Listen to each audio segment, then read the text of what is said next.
super excited again, and I shared with you all and I committed to recording a video every time that I was inspired by a client, and because of that inspiration through these videos, I'm going to give you these gold business nuggets that have helped so many other businesses. And so this time my inspiration actually came from a video I did the other day. If you saw the video, it was about how important your average dollar sale is to you. And while I was making that video, I thought about a situation that something else actually trumped and always trumps average dollar sale. I didn't want to make that video too long, so I thought I would share it with you today. And that is profit margins. And the first thing I'm going to ask you is, do you know your profit margin on every product or service that you have? And if you don't, then we need to figure out a way to help you calculate that. And if you don't know how to calculate that, send me an email or Facebook message, and I'd be happy to give you a formula to figure that out. So I want to share a story with you about a client that I worked with years ago. Their average dollar sale was $200,000. It's a pretty big average dollar sale, right? They were a contractor, builder, and when I met them, they had a cash flow that looked something like this. And if you don't know what cash flow is, it's how money comes in and goes out and when, right? So their cash flow looked like this. They would have lots of money, and then they would have no money. And then again, their bank accounts would be full, things would be great, and they would tank again. And this went on for years. And so they came to me and said, hey, we just need some help figuring out how to fix this up and down in our business, right? So when I see this, typically it's one of two things. It's either we have cash flow challenges, I can help you fix that, or it's profit margins. And so the first thing we talked about was cash flow, how they get paid, when the deposits came in, when the draws came in, how they paid their vendors, how they were paying their contractors.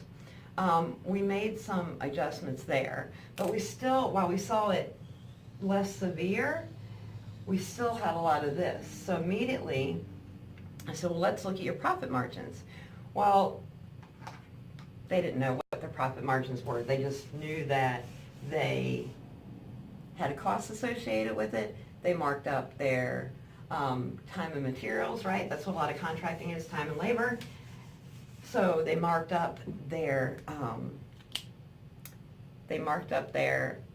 inventory, their building supplies, and they marked up their labor. Well, it wasn't done properly, and there were a couple of other things that we needed to adjust. But when we got to the bottom line, the reason their cash flow looked like this was because their profit margin was this, 19%. And not only was it 19%, it was actually a negative 19%. So on every $200,000 build, they were losing $38,000. And the reason they didn't realize this until they understood how to calculate their profit margins was because they would get these huge deposits. They would pay their men, they would begin to pay their builders, buy materials, and then tank. And well, then they would get another draw, right? And then again, they would have money. Well, that's why they never felt the entire pain. It was painful, trust me. But there was always influx of cash to catch up. So we made some adjustments, and we were able to correct those profit margins. I can remember sitting in the room with the client, and one of the first things they said to me, or I said to them, was, well, the first thing we need to do, there's some other things, but immediately you need to raise your prices. And they said, I'll lose clients. And I remember saying, good, lose all of the minus 19% you can lose. And we can get some clients that understand your value, and you need to understand your value. And by the way, the first time they did a price increase on a build, it was a pretty significant price increase. And they called me and said they didn't even bat an eye. They didn't even bat an eye. So you have to understand your value. But profit margins is so important because this average dollar sale looks pretty big, right? Looks like a pretty good business if you're doing this 10 times a year. But if your profit margins are negative or too thin, you could either close your doors, which could happen pretty quickly, which I've seen happen, are you going to feel that constant up and down, the ebbs and flows of your cash flow. And it puts a tremendous stress not only on you, on your employees, on your vendors, on your clients. So I'm going to challenge you today to know your profit margins. And I'm going to give you one more example. So I worked with another company that offered, I think it was 8 different product and service lines. And they generated a lot of revenue, and they were really busy. These people were working 60, 70, 80 hours a week.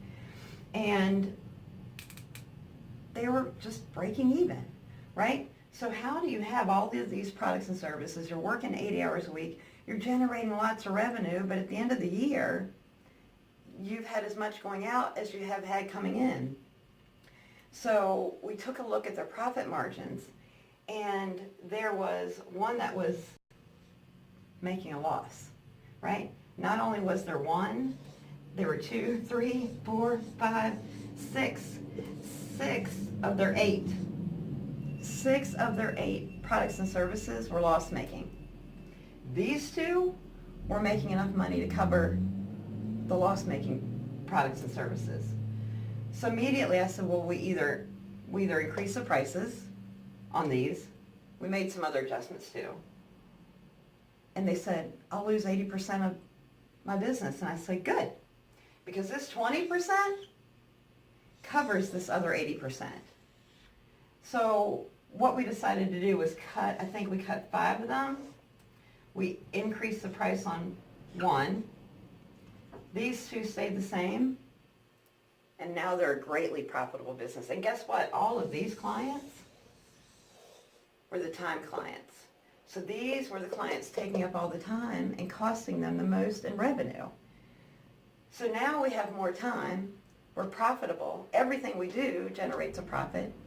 And the business is healthy. The clients are happier. We referred these clients to someone else who could work with them that we knew, that we liked, that we trusted. Those clients are happier because they're getting the time that they need.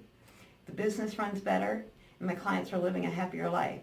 So my nugget for you today, my challenge for you, is to calculate what your profit margins are on every single product and service. You might have some that are loss-making and some that make a great profit.